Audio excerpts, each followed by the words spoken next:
देखिए, अभी शिक्षा क्षेत्र में जाइए, स्कूल पर एक नियम बनाए हैं कि नीतीश यदि पदाधिकारी पर आप किसी तरह का क्लेम करिएगा तो उन्होंने सरकार के केस आप पर करेगा कि सरकारी कार्य को बाधित करने आया है। नमस्कार, आप देख रहे हैं जनहित संदेश और पब्लिक संदेश। मैं बी कुमार आप सभी का स्वागत करता हूं। साथियों, भी मौजूद हूं जहानाबाद जिले के अंतर्गत लालसी बिघा गांव में। आपको बता दूं कि यहां पे बुद्ध पूर्णिमा महोत्सव का आयोजन किया गया था। उस अवसर पे यहां पे मौजूद हैं अरविंद कुमार राय जी। इनसे हम सीधा बातचीत करते हैं कि कार्यक्रम के बारे में क्या कहना चाहेंगे। क्या कहिएगा सर?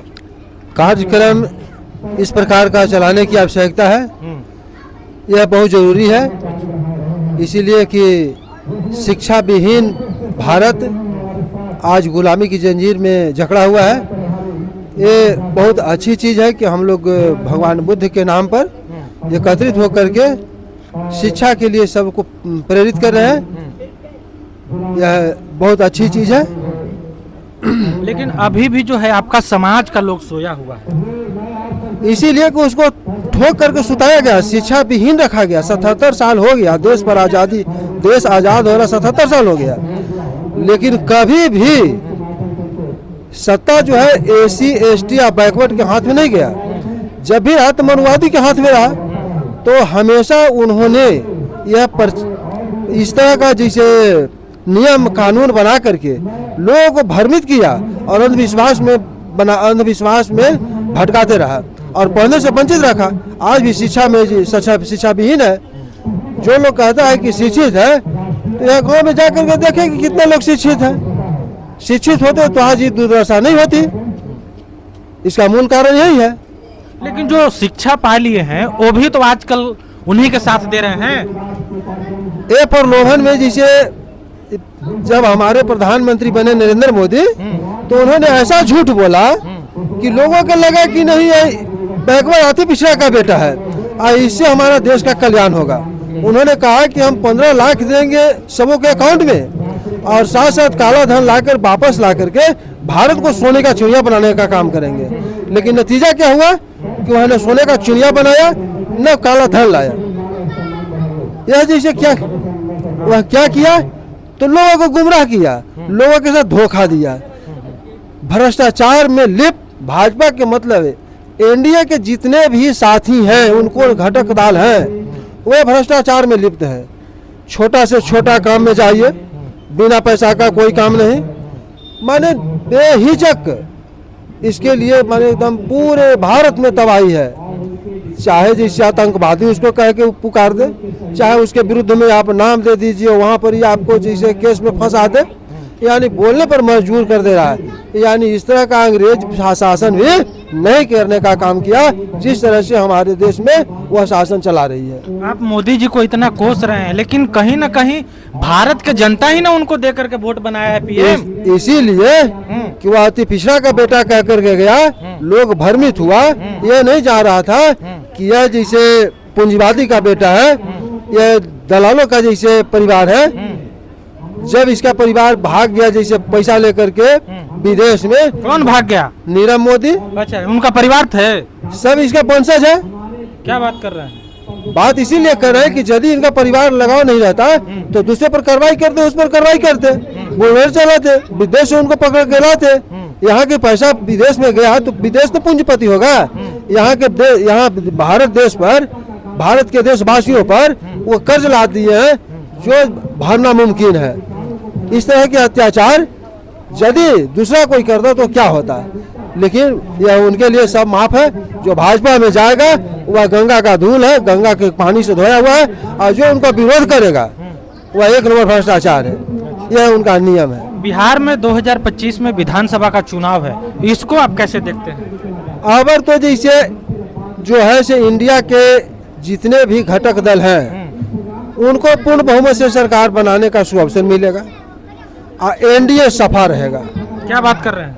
बात इसीलिए कर रहे हैं कि जो दलाल चाहे बैकवर्ड के हो चाहे एससी एसटी के हो, उनसे लोग समझ गए हैं कि जितने भी दलाल उनके साथ हैं वह चिपके हुए हैं और जो त्राहिमा अपनाए हुए हैं उनसे अलग हो चुके हैं। बिहार के कौन होंगे मुख्यमंत्री का चेहरा? अभी तो कहना मुश्किल है, लेकिन तेजस्वी प्रसाद यादव का जिसे रेस में आगे है, इसीलिए कि उन्होंने कुछ समय में लोगों को वादा किए थे कि हम नौकरी देंगे और गांधी मैदान में नौकरी बांटने का काम किया। नौजवानों में उत्साह है, इस तरह का कार्य जो है बहुत जैसे सराहनीय काम उनके नजर में लग रहा है जनता के। एनडीए की तरफ से कहा जा रहा है कि 2025 फिर से नीतीश। ना, नीतीश तो फिनिश रहेंगे, नीतीश तो 0 पर आउट रहेंगे। अच्छा, हाँ, अब नीतीश जी के मैंने कोई आवश्यकता बिहार में क्यों? नीतीश जी तो इतना अच्छा काम किए हैं। नीतीश जी अच्छा किए कैसे पहले बताइए। हाँ। कहने का मतलब है कि लालू दारू बंद कर दिए, महिलाओं के लिए उन्होंने वो एक तो क्या योजना जो चल रहा था वो चलाए, बहुत सारा काम। अरे शराब तो भ्रष्टाचार का मेल मुद्दा बन गया। वो तो दलाल रख करके तहसीली करवा रहे हैं। अच्छा, बिना पिए हुए व्यक्ति को भी हमने गया उत्पाद विभाग में तो उसको जबरदस्ती मुंह में शराब दे करके जांच किया, और उसका जीता जागता उदाहरण है कि रामबली सिंह यादव विधायक घोसी क्षेत्र के, वो जब गए उनको भी अवहेलना किया गया कि व्यक्ति शराबी है। इस तरह का भ्रष्टाचार बढ़ा हुआ है कि इंसान को चलना मुश्किल है। और नीतीश कुमार तो साफ कहते हैं कि जो पिएगा वो तो मरेगा ही। फिर शराब जब बंद है तो शराब आया कहाँ से? सबसे पहले तो यह प्रश्न उठता है कि शराब जब बंद है तो शराब आया कहाँ से? शराब यही बन रहा है। शराब तो बाहर से आ रहा है। अच्छा, बाहर से आ रहा है। हाँ, अन्य राज्य से आ रही है, अदर राज्य से आ रही है, जिससे यहाँ की आर्थिक स्थिति जिससे कमजोर हो, रीढ़ टूट रही है।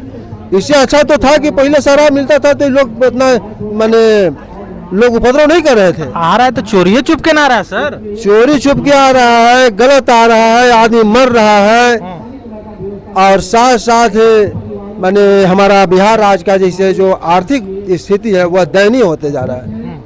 इससे लोग त्राहिमा मचा रहे हैं, त्राही हो रहा है, और इसीलिए नीतीश कुमार को फिनिश करना चाहता है। तेजस्वी को सरकार बना दीजिए। शिक्षा क्षेत्र में भी चौपट कर दिया ना, शिक्षा में भी नीतीश जी किसी पर ध्यान नहीं है।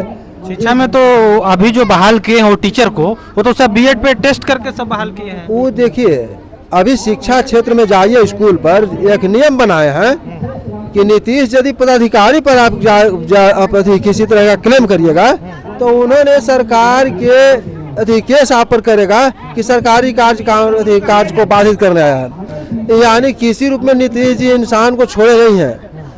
इंसान तो एकदम त्राही होल है, मैंने कराह रहा है। इसीलिए कराह रहा है कि किसी रूप में भी जैसे एक जाति प्रमाण पत्र बनाने जाइए तो उसमें भी 200 रुपया लगेगा, और कर्मचारी के पास जो घर में जाता था तहसीलदार, वह 1 रुपया नहीं लेता था, आज 5000 रुपया खुलेआम मांगता है बैंक से। नहीं दीजिएगा तो आपका काम नहीं। यानी जितना भी काम है भ्रष्टाचार से एकदम लिप्त है। किसी प्रकार का कहने का मतलब नहीं है, और हर व्यक्ति जिसे एकदम त्राहिमा होले। इसीलिए चाहता है कि सरकार को जल्दी विदा करे। और एक गलती हमारे समाज में है कि वह एकत्रित होकर के आंदोलन जो कर रहा है वो अलग अलग जिसे जो कर रहा है, रोड पर एक दिन उतर के साबित कर देना चाहिए कि तुम जाओ। अत्याचारियों का अंत जो है करना बहुत जरूरी है। चलिए, तो इन्होंने अपनी बात को बहुत ही विवादित तरीके से रखने का प्रयास किया। आपको ये वीडियो कैसा लगा कमेंट करके जरूर बताइएगा। बाकी मिलते हैं किसी दूसरे खबरों के साथ, तब तक के लिए धन्यवाद।